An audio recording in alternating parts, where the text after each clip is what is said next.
Il était une fois dans un village africain pittoresque nommé Mba, une jeune fille nommée Adama. Adama était connue pour sa gentillesse et sa générosité, même si elle ne possédait que peu de choses. Ses parents étaient morts lorsqu'elle était encore petite, et depuis lors, elle vivait avec sa grand-mère, Nana Yka, dans une petite maison au bord du village. Un jour, en se promenant dans la forêt voisine pour ramasser des bailles, Adama trouva un sac mystérieux caché sous un buisson. Curieuse, elle l'ouvrit et découvrit des bijoux en or, des tissus somptueux et un étrange parchemin. Le parchemin était orné de symboles anciens et portait une inscription qui disait « Ceux qui sont dignes trouveront leur destinée ». Adama retourna au village avec ses trouvailles, se demandant à qui elles appartenaient. Elle montra les objets à Nana Yka, qui reconnut immédiatement les symboles sur le parchemin. Ces symboles appartiennent à l'ancien roi de Mba, dit Nana Yka. On raconte que ces trésors ont été cachés après sa mort pour protéger le village. La nouvelle des découvertes d'Adama se répandit rapidement, et bientôt, tout le village était en ébullition. Les villageois, bien que fascinés par les trésors, étaient divisés. Certains pensaient que les objets devaient être restitués au roi actuel, tandis que d'autres croyaient qu'Adama avait trouvé les trésors par destin et devait les garder. Les jours passaient, et Adama se retrouvait de plus en plus tiraillée par les attentes des villageois. Elle sentait la pression monter à mesure que les discussions s'intensifiaient. Certains villageois commençaient même à devenir hostiles, se disputant pour savoir ce qu'il fallait faire des trésors. Adama, pourtant, savait au fond de son cœur qu'elle devait agir pour le bien du village. Un jour, alors qu'Adama réfléchissait à ce qu'elle devait faire, elle fut approchée par Kwam, un sage du village respecté pour sa sagesse et son intégrité. « Adama, dit-il doucement, ces trésors ont une signification profonde.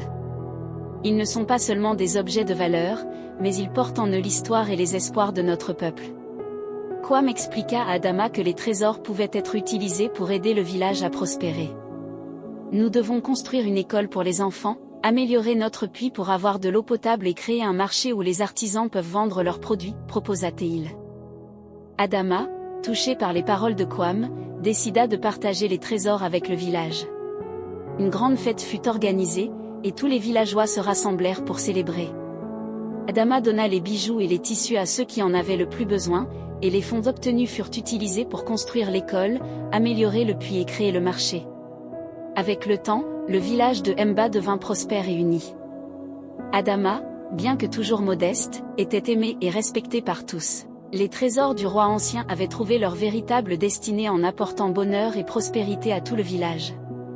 Un jour, alors qu'Adama se promenait sur le marché, elle rencontra un étranger qui semblait perdu.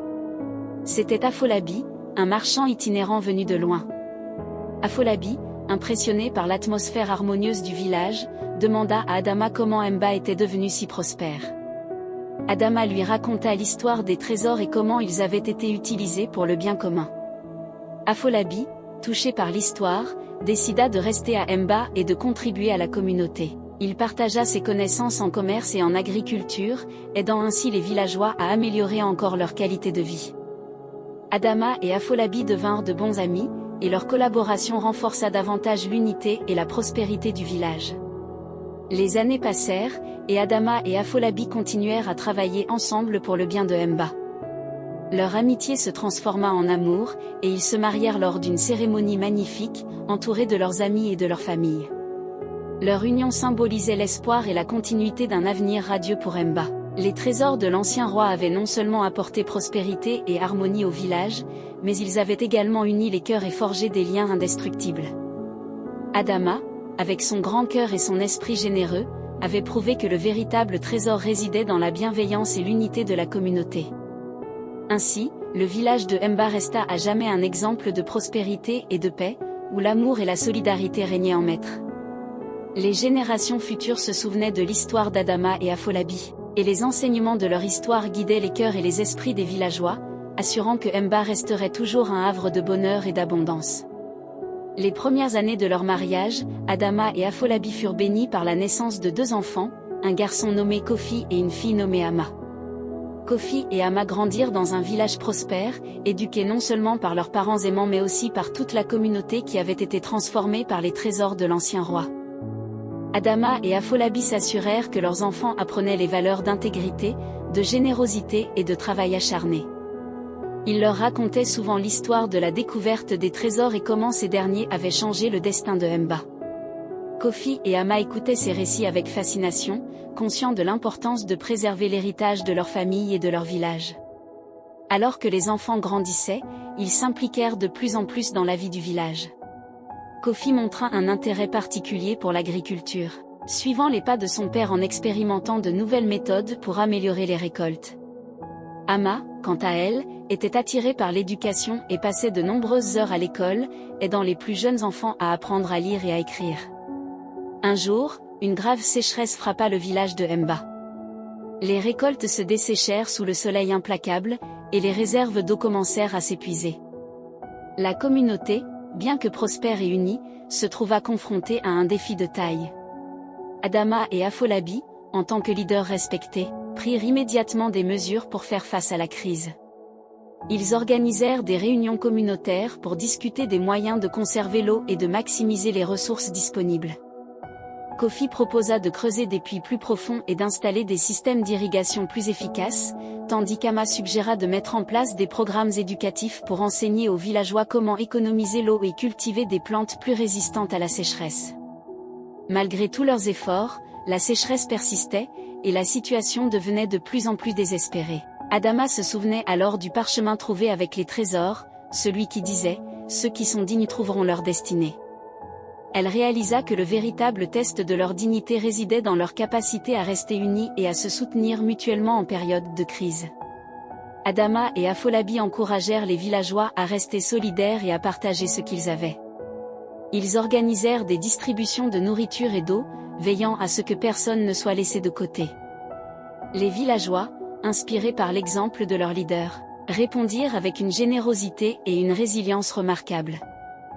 Un jour, alors qu'ils creusaient un nouveau puits, les villageois découvrirent une source souterraine abondante.